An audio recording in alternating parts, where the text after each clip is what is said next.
오늘 말씀을 제가 한번 다시 읽어드리겠습니다. 아나니아가 떠나 그 집에 들어가서 그에게 안수하여 가되 형제 사울아 주 곧 네가 오는 길에서 나타나시던 예수께서 나를 보내어 너로 다시 보게 하시고 성령으로 충만하게 하신다 하니 즉시 사울의 눈에서 비늘 같은 것이 벗어져 다시 보게 된지라.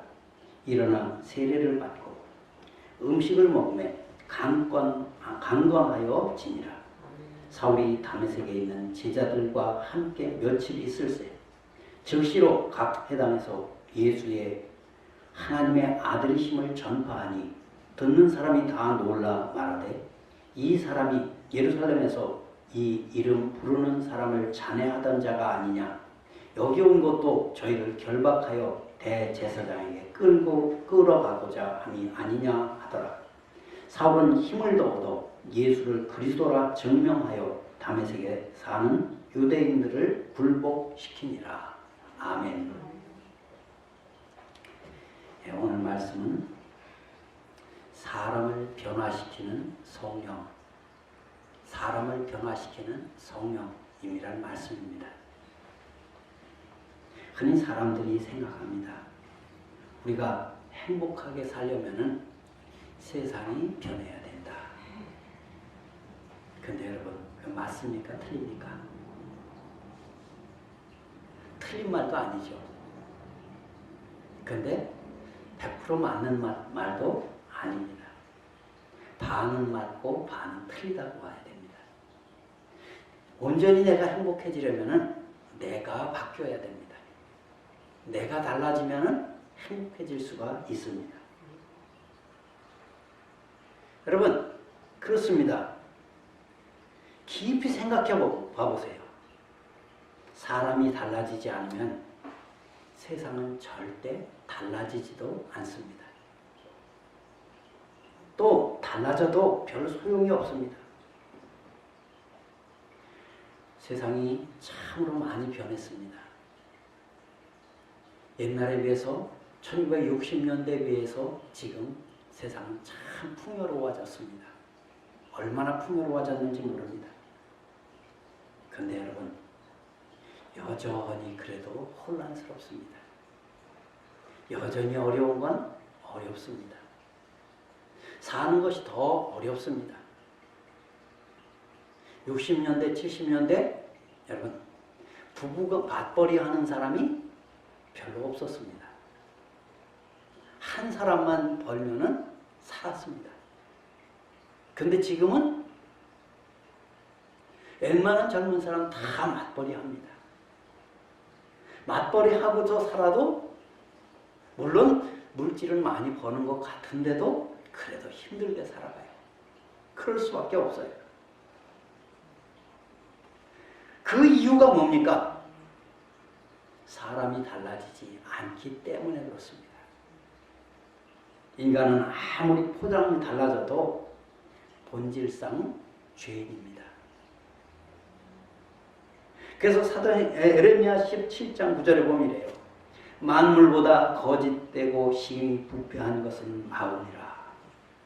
그리고 이 본질이 인간 스스로의 노력으로 변화될 수가 없다는 말입니다. 그래서 이 에레미야 17장 23절에 이래요. 구수인이 그 피부를 표범이 그 반점을 변할 수 있느뇨? 구수인은 흑인을 말하는 거예요. 여러분, 흑인이 그 피부를 변할 수 있습니까? 없습니까? 아무리 노력을 하고 아무리 수술을 해도 변화되지가 않아요. 그 누굽니까? 세계적인 가수 그 누구죠? 마이클 잭슨인가요? 얼굴이 원래 흑인이었어요. 근데 그거를 바꾸려고 수많은 얼굴을 수술을 했어요. 그러니까 수술을 하니까 얼굴이 달라집니까? 아닙니까? 달라지긴 했어요. 그런데 여러분, 누가 보아도 그 얼굴을 보고서는 흉측하게 변했어요. 그래서 이 마이클 잭슨은요, 그야말로 무대에 나오면은 얼굴 안 보여주려고 꼭꼭 싸고 나옵니다. 차라리 그냥 흑인으로서 보여줬으면 괜찮은데, 많은 수술을 해가지고 얼굴이 하얗게 된 그 얼굴, 그 모습을 보니 정말로 이상해요. 여러분, 표범이 그 반점을 없앨 수 있습니까? 마찬가지입니다. 인간도 변화될 수가 없다는 말입니다. 인간은 왜요? 인간 본성은 변화될 수가 없어요. 그러면 과연 인간은 변화될 수 없는 구제불능입니까? 절망할 수밖에 없습니다. 근데 아닙니다.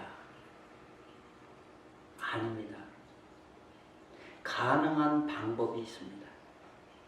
그것은 바로 오직 한 가지, 하나님의 능력으로 됩니다. 그래서 여러분, 고린도후서 5장 17절에 이래요. 그런즉 누구든지 그리스도 안에 있으면 새로운 피조물이라. 이전 것은 지나갔으니 보라, 새 것이 되었도다. 여러분, 사람이 예수님을 만나면 분명히 변화될 수가 있습니다. 예수님을 만나서 변화됩니다. 완전히 새로운 피조물로 만들어지는 겁니다. 그래서 디도서 3장 5절을 보면 성령이 새롭게 하심으로 하셨나니 라고 그랬어요. 누가요? 성령이. 성령이 우리를 새롭게 하십니다. 바로 그것입니다. 하나님의 영인 성령이 인간을 변화시킬 수가 있습니다. 그래서 스가랴 4장 6절에 보면 거기래요. 이는 힘으로 되지 아니하며 능으로 되지 아니하고 오직 나의 신으로 되느니라. 성령으로만이 가능하다는 말씀입니다. 근데 오늘 본문에 보면은 그 한 신뢰가 나와요. 오늘은 누가 변하는 걸 봅니까? 사울이라는 사람이 바울로 다 변화되는 그 과정을 오늘 우리가 읽은 본문에서 보는 겁니다. 우리가 잘 알고 있는 사울, 그가 나중에 사도 바울로 다 변했습니다. 그가 이렇게 변화된 거, 여러분 무엇으로 변화됐습니까? 봐봐요. 성령께서, 예수님께서. 바로 이 사울이 예수님을 만났기 때문에 만나서 변화되었습니다. 그리고 성령으로 충만케 되었습니다. 그것이 사람을 근본적으로 확실하게 변화시키는 유일한 방법입니다. 이건 성경에서 사울에게만 해당되는 것이 아니라 오늘날 우리에게도 해당되는 말씀입니다. 이처럼 자기 자신이 변화되면 설사 주변의 환경, 조건이 달라지지 않아도 얼마든지 인간은 행복해집니다. 바울의 고백을 보세요. 빌립보서 4장 11절부터 13절까지 쭉 읽으면 이래요. 내가 궁핍함으로 말하는 것이 아니라 어떠한 형편에든지 내가 자족하기를 배웠노니 내가 비천에 처할 줄도 알고 풍부에 처할 줄도 알아 모든 일에 배부르며 배고픔과 풍부와 궁핍에도 일체의 비결을 배웠노라. 내게 능력 주시는 자 안에서 내가 모든 것을 할 수 있느니라. 아멘. 여러분, 행복한 인생을 원하십니까? 무엇보다 먼저 나 자신이 변화되기 바랍니다. 나 자신이 변화되면 주위에 변화가 생기기 시작을 합니다. 여러분, 행복이 물결치듯 번져나갑니다. 오늘 말씀 가운데서 사울의 이 놀라운 변화를 살펴보시고 우리 안에서도 그런 변화가 넘치게 되기를 축원합니다. 아멘. 사울은 예수님을 만나서 변화됐어요. 이걸 뭐라고 그랬냐면 회심이라고 해요. 사울의 회심. 근데 이 회심이란 말이요, 예수님을 만남으로 처음 만나서 변화된 걸 갖다가 회심이라고 해요. 헬라어 단어로다가 메타노이아라고 그러는데 이 말은 인간이 180도 달라지는 말이에요. 성경은 여러분 원래 원어가 신약 성경은 헬라어로 기록되어 있어요. 그래서 신약 성경을 말할 때는 헬라어, 그리고 구약 성경은 히브리어로 기록되어 있어요. 그래서 구약 성경을 말할 때는 원래 원어가 히브리어니까 히브리어를 얘기를 하는 거예요. 여기는 신약 성경이니까 헬라어로 다 기록되어 있었어요. 그래서 헬라어 그야말로 회심, 메타노이아, 이 말은 180도 달라지는 거예요. 180도는 어느 정도예요? 완전히 거꾸로 돌아가는 겁니다. 360도면 또 다시 제자리예요. 180도면 다시 되돌아가는 거예요. 정말 사울은 예수님을 만난 후에 이렇게 180도 달라졌어요. 그가 변화받고 예수님이 하나님의 아들이라고 증거하니까 주변 사람들이 다 놀랐습니다. 어느 정도 놀랐습니까? 21절에 보면 다 놀라 말하되 그렇습니다. 여기서 놀랐다는 말은 그냥 놀란 정도가 아니라 충격을 받았다는 거예요. 22절에 보면 유대인을 굴복시키니라 그랬는데, 여러분 여기서 굴복시킨다는 이 말은 헬라어로다가 혼란케 하다, 당황하게 하다, 바로 그런 말이에요. 여러분 생각해 보세요. 사울이 예수님 믿는 사람을 핍박하기 위해서 왔어요. 근데 달라졌는데 어느 정도 달라졌느냐? 예수님은 하나님의 아들이다 하면서 예수님을 증거하는 사람으로 확 달라졌어요. 그러니까 같이 이 예수를 믿는 사람을 핍박하려던 이 유대인들이 당황하기 시작하는 거예요. 여러분, 그만큼 사울은 엄청난 변화를 경험했습니다. 그는 좋은 집안 사람이에요. 세상적으로 다 부족함이 없는 집안이에요. 당대 최고의 학문인 가말리엘 문화생이에요. 가말리엘 문화생이라면 지금으로 말하면 우리나라에서는 최고의 서울대학을 나왔다는 말이에요. 또 바리새인 중에 바리새인, 종교적으로 종교 귀족인 가정에서 태어났어요. 게다가 당시로서는 대단한 측권층으로 해당되는 로마의 시민권자예요. 여러분, 대단한 특권층이에요. 이 로마의 시민권을 가졌다는 거. 한마디로 모든 세상적인 조건을 다 갖추고 촉망받는 그러한 사람이에요. 그런데 문제는 그럼에도 불구하고 그가 행복하지 않았다는 사실입니다. 그래서 무언가를 더 열심히 추구하지만 오히려 일이 더욱 꼬여만 갑니다. 그는 예수님에 대한 오해와 편견을 갖고 있었고 그로 인해서 많은 그리스도인을 핍박하고 있었습니다. 오늘 성경이 그 배경을 바로 그렇게 보여주는 거예요. 예루살렘에서 그가 대제사장에게 이제 다메섹에 가서 내가 예수 믿는 사람들 잡아오겠습니다. 허가증을 받았어요. 오늘날로 말하면 체포영장을 받아왔어요. 누가 뭐래도 대제사장이 시켰어, 대제사장과 모두가 허락했어, 이렇게 말할 수가 있는 거예요. 그 이전에 그런데 이 사울은 스데반 사건 때 이미 함께 했던 사람이에요. 스데반을 죽이는데 함께 했던 인물이에요. 여러분, 본인도 불행하고 세상도 어지럽히는 독소 같은 존재였어요. 근데 그가 다메섹에 와서 길에서 예수님을 만났어요. 찬란한 빛 가운데 예수님께서 사울에게 나타납니다. 사울아, 사울아. 이 찬란한 빛 가운데 갑자기 나타나신 예수님의 그 찬란하심에 그는 무릎을 꿇고 땅에 엎드러집니다. 그러면서 묻습니다. 주여, 누시오니까? 나는 내가 핍박하는 예수다. 여러분, 그 충격으로 사울은 눈이 멉니다. 찬란한 빛을 보는 사이에 그는 눈을 멀었습니다. 여러분, 거꾸로졌습니다. 사울은 해심 즉시 예수님은 하나님의 아들이시다 증거합니다. 핍박자였던 그가 이제는 핍박을 감수하며 복음을 전파하였고, 나중에 예수님 증거하다가 전파하다가 참수형을 당해서 죽게 됩니다. 주 67년에 네로 황제 때 그는 순교를 당합니다.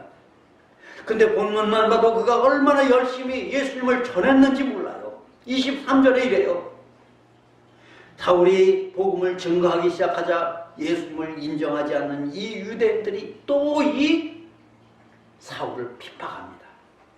그러나 모진 고난을 감수하면서 그는 그의 이름을 바울이라 바꾸면서 완전히 새 사람으로 태어납니다. 사울은 큰 자입니다. 그런데 바울은 작은 자라는 뜻입니다. 아마 바울이 이 예수님을 이렇게 증거한 것은요, 예수님 이후에 최고의 사람으로 많은 사람을 구원시켰던 사람이에요. 더 놀라운 것은 여러분, 엄청난 고난과 핍박 가운데서 그는 항상 기뻐하며 살았다는 거예요. 예수님을 만나고, 그러면 어떻게 이렇게 극적인 변화를 경험할 수 있습니까? 사울이 변한 데에는 1차적으로 부활하신 예수님을 만났기 때문이에요. 근데 구체적으로 그를 변화시킨 것은 무엇이냐? 주님께서 아나니아를 보내서 그에게 안수하며 말씀을 전하게 하셨어요. 오늘 17절부터 우리가 읽은 게 그래요. 아나니아를 보내니까 아나니아가 떠나 그 집에 들어가서 그에게 안수하여 가로되, 형제 사울아, 주 곧 내가 오는 길에서 나타나시던 예수께서 나를 보내어 너로 다시 보게 하시고 성령으로 충만하게 하신다 하니. 여러분, 이 아나니아를 보내서 말씀을 전하십니다. 그가 사울에게 안수 기도를 해줍니다. 그리고 성령이 충만하게 하셨습니다. 아나니아는 다메섹에 사는 제자입니다. 그가 기도하는 중에 주님이 환상 중에 말씀하셔요. 사울이라는 사람이 어느 집에 유하는데 가서 내가 안수해 줘라.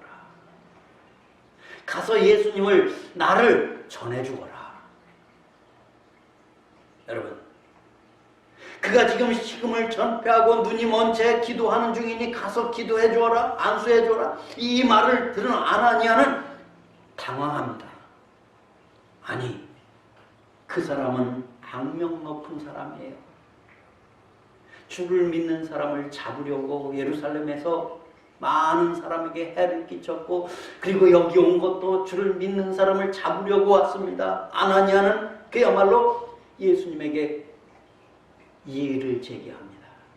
그런 사람한테 가서 나보고 말씀을 전하고 또 그런 사람에게 안수를 해주고 성령이 임하게 해줍니까? 예수님이 뭐라고 해요? 가라. 그는 나의 택한 그릇이다. 예수님의 말씀에 이 아나니아는 가서 그에게 복음을 전합니다. 안수해 줍니다. 성령이 충만해집니다. 사울은 예수님을 만나고 그리고 성령 충만해지고 나서 눈에서 비늘 같은 것이 떨어집니다. 다시 보게 되었습니다. 그렇습니다. 사람은 다른 것으로는 변화되지 않습니다. 말씀으로 변화됩니다. 성령으로 변화됩니다. 그러면 구체적으로 사울이 무엇으로 변화되느냐? 여러분, 사울의 눈에서 비늘이 벗어졌다고 했어요. 유관이 열렸어요. 유관이 열린 것으로 끝난 것이 아니라 영안이 열렸어요. 여러분, 이렇게 영혼의 눈이 열리자 이제 사울은 더 이상 과거의 사람이 아닙니다. 그는 하나님을 마음의 눈으로 보게 됩니다. 그리고 예수님이 하나님의 아들이신 것을 이제 믿게 됩니다. 확신하게 됩니다. 더 나아가 천국을 바라봅니다. 영혼의 눈이 열린 사람이 됩니다. 여러분, 요한복음 3장에 보면은 니고데모 이야기가 나와요. 니고데모가 누굽니까? 유대인의 관원이에요. 선생이에요. 지위도 있는 사람이에요. 경제적인 거, 명예 다 있는 사람이에요. 근데 이 니고데모가 영안의 눈이 열리지 않으니까 모든 게 깜깜해요. 답답해요. 그래서 어느 날 예수님을 찾아오는데 그래도 자기 위치가 있고 자기의 위신도 있고 명예도 있고 자리도 있고 그러니까 낮에는 못 오겠고 밤중에 찾아옵니다. 밤중에 예수님을 찾아와서 그는 예수님께 물으니까 예수님께서 거듭나지 아니하면 하나님 나라를 볼 수 없느니라 이 말씀을 하시는 거예요. 거듭난다는 말이 무슨 말이냐면은 다시 태어나지 아니하면 이란 말이에요. 다시 태어나지 아니하면 하나님 나라를 볼 수 없느니라 이 말씀을 하니까 그러니까 요한복음 3장 3절에 이런 말이라는 거예요. 진실로 진실로 내게 이르노니 사람이 거듭나지 아니하면 하나님 나라를 볼 수 없느니라. 그러니까 이 니고데모가 이 말을 듣고 그래요. 사람이 늙으면 어떻게 다시 태어납니까? 어머니 뱃속에 다시 들어갔다가 다시 태어납니까? 여러분, 그래서 예수님이 설명을 해주셔요. 육체는 어머니가 낳지만 영혼은 성령으로 거듭난다. 아멘. 죄로 죽었던 영혼이 성령의 능력으로 새 생명을 얻는 거예요. 그것은 눈에 보이지 않는 영적 현상이지만은 분명히 존재합니다. 분명히 존재하는 겁니다. 마치 바람이 눈에 보이지 않지만은 바람은 불어요. 분명히 있어요. 분명합니다. 여러분, 눈에 보이지 않아도 있는 거 많습니다. 어른들이, 사람들이 그래요. 예수님을 증거하다 보면은, 예수님을 전하다 보면은, 하나님 있는 거 봤어? 그러면서, 따지는 사람들이 있어요. 그러니까 애들은요, 꼭 어른들이 그렇게 하는 거 보면 그런 걸 닮아요. 그런 걸 닮아가지고, 보면은, 글쎄, 어떤 아이가 그러더라니까요. 하나님 믿어야 되고 예수님 믿으면 예수님이 축복해 주시고 사랑해 주시고 이런 것을 얘기를 쭉 하면은 예수님 믿는 거 봤어요? 예수님 믿는 거 봤어야지 믿죠. 근데 여러분, 없는 게 안 보이는 게 더 중요한 거거든요. 세상에는 공기가 있는 것도 여러분 보이지 않아도 우리가 있는 걸 알잖아요. 미국에 가보지 않았어도 누구를 통해서 알아요? 가본 사람을 통해서 알아요. 마찬가지예요. 여러분, 옛날에는 마음이 있는 거 몰랐죠? 우리 마음도 있어요. 생각이 있어요. 마찬가지입니다. 예수님이 계십니다. 분명히 계십니다. 눈에 보이지 않는 바람이 있는 것처럼 말입니다. 니고데모는 정말 모든 것을 다 갖고 있었지만 명예도 있고 권세도 있고 그야말로 돈도 있었지만 만족함이 없었습니다. 행복함이 없었습니다. 인간의 영혼은 하나님을 만나기 전까지, 천국을 소망하기 전까지 결코 행복할 수 없습니다. 그래서 유명한 어거스틴은 이런 말을 하였습니다. 당신의 품 안에 안기기 전까지 내 영혼은 참 평안이 없나이다. 하나님의 품 안에 안기까지 참 평안이 없다. 이게 곧 성령으로 영혼에 변화되는 겁니다. 성령으로 영혼이 변화되는 겁니다. 사울은 과거에 보통 사람들처럼 세속적 가치를 추구했었습니다. 세상의 부와 권세, 명예 등을 추구했습니다. 그가 이제 예수 믿고 이제 예수 믿는 사람들을 핍박하던 것도 그런 맥락에서 했었습니다. 그러나 예수님을 만난 후 성령으로 변화된 후 완전히 달라졌습니다. 빌립보서 그래서 3장 7절로 9절에 그러나 무엇보다도 내게 유익하던 것은 내가 그리스도를 위하여 다 해로 여길 뿐더러 또한 모든 것을 해로 여김은 내 주 그리스도 예수를 아는 지식이 가장 고상함을 인함이라. 내가 그를 위하여 모든 것을 잃어버리고 배설물로 여김은 그리스도를 얻고 그 안에서 발견되려 함이니 내가 가진 의는 율법에서 난 것이 아니요 오직 그리스도를 믿음으로 말미암은 것이니 곧 믿음으로 하나님께로서 난 의라. 아멘. 사울이 바울로 변화된 후에 그는 인생관이 달라졌어요. 목표가 달라졌어요. 무엇이 좋고 무엇이 나쁜지 가치관이 달라졌어요. 과거에 그렇게 집착하던 모든 것들을 이 바울은 배설물로 여겼다는 거예요. 배설물은 여러분 똥오줌을 말하는 거예요. 아무 쓸모없는 것으로 여겼다는 거예요. 그리고 그렇게 싫어하던 복음을 위해서 이 바울은 목숨을 걸었어요. 여러분, 이제 우리는 어떻습니까? 이제 이 바울은 예수님을 만나고 비전이 생겼습니다. 자기의 목표를 확실히 정했습니다.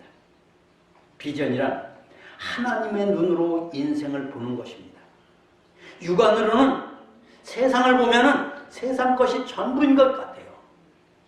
내가 보는 게 다인 것 같아요.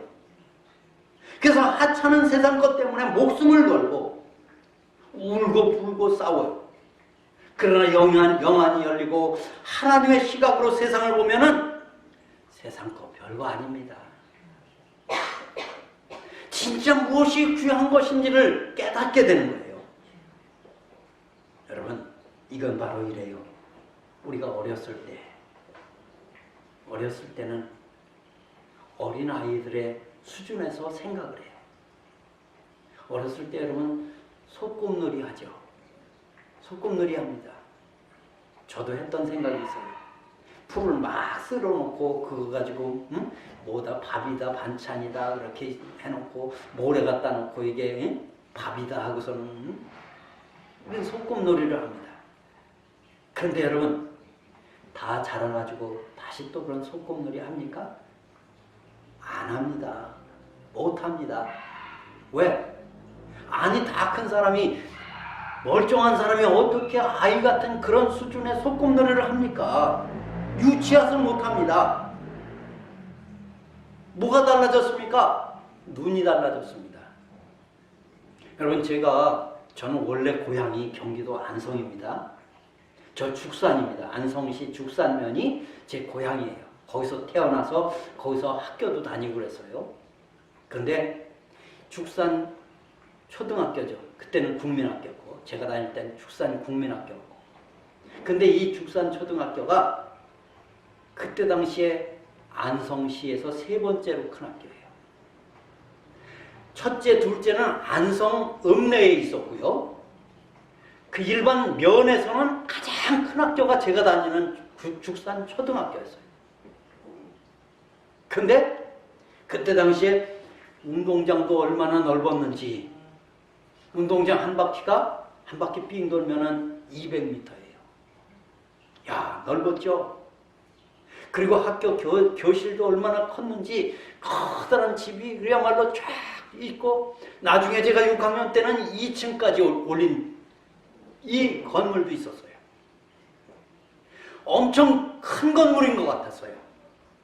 근데 제가요, 한 10년, 20년 만에 다시 고향에 갈 기회가 있었어요. 적인 이 지위로 보면은 사울과 아나니아는 비교할 대상이 아니에요. 사울은 로마의 시민권자입니다.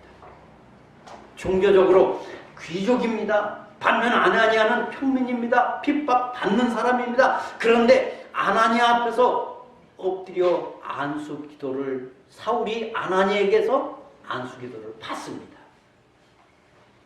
그리고 세월이 갈수록 얼마나 이 사울이 변화되었는지 몰라요. 온유한 사람으로 변화돼요. 그의 이름이 바뀌었잖아요. 그의 이름부터가 벌써 달라지는 걸 봐요. 큰 자라는 뜻은 사울이 작은 자라는 바울로다가 이름까지 바꿔요. 아마 자기 스스로가 바꿨을 거예요. 나는 이제 사울이 아니라 바울이라고 불러라. 이렇게 바꿔줬을 거예요. 여러분, 특히 바울이 한 고백을 보면 정말 그래요. 디모데전서 1장 15절에 보면 이런 말이 나와요. 믿보다 모든 사람이 받을 만한 이 말이요. 그리스도 예수께서 죄인을 구원하시려고 세상에 임하셨다 하였도다. 죄인 중에 내가 괴순이라. 객관적으로 보면 여러분, 이미 그가 거룩한 모습으로 변화되었어요. 성화되었어요. 그런데 오히려 자신이 큰 죄인임을 깨닫고 고백을 합니다. 그건 마치 이런 거예요. 우리가 옷을 입으면요, 옷이 검은 옷을 입으면은 여기 때가 어느 정도 묻어도 몰라요. 근데 옷이 하얀 옷을 입으면은 조그마한 뭐만 와서 싹 묻어도 이건 표가 확 나요. 더 더러워서 그렇습니까? 아니에요. 그렇게 깨끗하기 때문에 표가 나는 거예요. 마찬가지입니다. 이 사울이 바울 되었을 때 바울은 이렇게 온유해지다 보니까 조금만 죄가 보여도 이게 막 보이는 거예요. 우리나라에 여러분 초대교회 역사 가운데 이런 이야기가 있어요.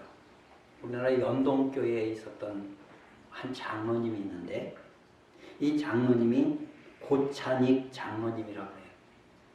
근데 이 고찬익 장로님은 원래 예수님을 믿기 전에 술주정꾼이었어요. 노름꾼이었어요. 사기꾼이었어요.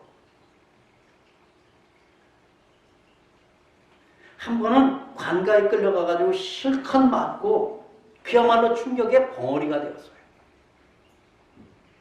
여러분, 술주정꾼에다가 사기꾼에다가 도박꾼에다가 그야말로 그러니까 가가지고 관가에 끌려가가지고 사기꾼이 얼마나 맞습니까? 옛날에는 지금 같으면 그냥 구속되지만은 옛날에는 실컷 곤장 맞고 그러잖아요.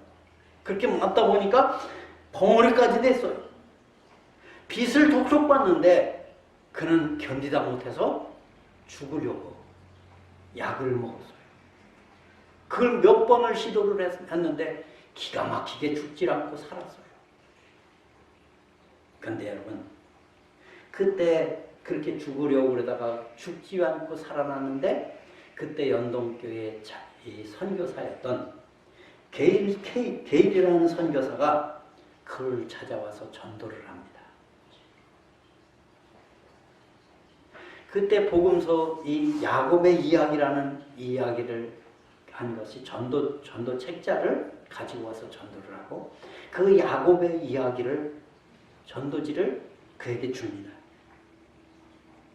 그것을 그는 그냥 대충 큰 글자만 이렇게 보고요. 그랬는데 그날 밤에 그가 환상 가운데 자꾸 환상 가운데 들리는 거예요. 내 이름이 무엇이냐? 그는 벙어리가 되어 있습니다. 그런데 그가 대답을 합니다. 내 이름이 무엇이냐? 이때 고 하다가 말을 못해요. 나중에 떨리는 음성으로 내 이름은 고가이고 싸움꾼, 술꾼, 망나니 올시다. 누군지 모르지만 용서하여 주옵소서 하고 이렇게 고백을 합니다. 근데 딱 그가 깨어나서 보니까 환상 가운데, 꿈 가운데서 그가 그렇게 했던 거예요. 그는 울면서 대답했던 거예요. 그때 그는 환상 가운데 이 흰 옷을 입은 어떤 분이 이제부터 너는 내 아들이다. 이제부터 너는 내 아들이다. 그리고 떠나갔어요. 그는 깨어나서 그는 이 전도지를 읽습니다. 그리고 갑자기 봉어리가 되었던 혀가 풀립니다.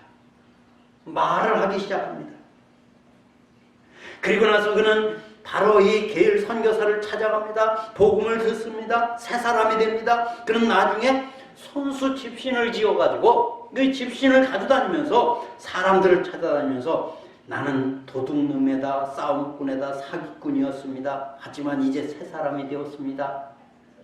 나와 같이 이 신을 신으시고 예수 믿으세요 하면서 전도하는 사람으로 바뀌었다. 그가 연동교회 장로까지 되었어요.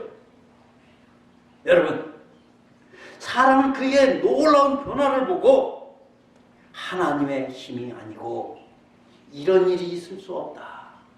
사람의 힘으로는 이럴 수가 없다라고 말을 합니다. 사랑하는 성도 여러분, 그렇습니다. 사람은 스스로 절대 이렇게 변화되지 못합니다. 오직 예수님만이, 성령님만이 사람을 이렇게 변화시킵니다. 새 사람이 됩니다. 그렇게만 되면 무엇보다 자기가 먼저 행복해집니다. 자기가 먼저 기뻐집니다. 그리고 그 변화의 물결이 가정과 이웃에 전달되고 그래서 세상이 아름답게 변화될 수 있습니다. 그러므로 우리는 성령의 충만을 구하고 나 자신부터 변화되도록 기도하시기 바랍니다. 더 나아가 우리 주변 사람들에게 놀라운 변화의 역사가 나타나도록 기도하시기 바랍니다. 부디 그런 일을 통해서 우리 자신과 주변에 진정한 행복의 꽃이 피어나기를 예수님의 이름으로 축원을 드립니다. 기도하겠습니다.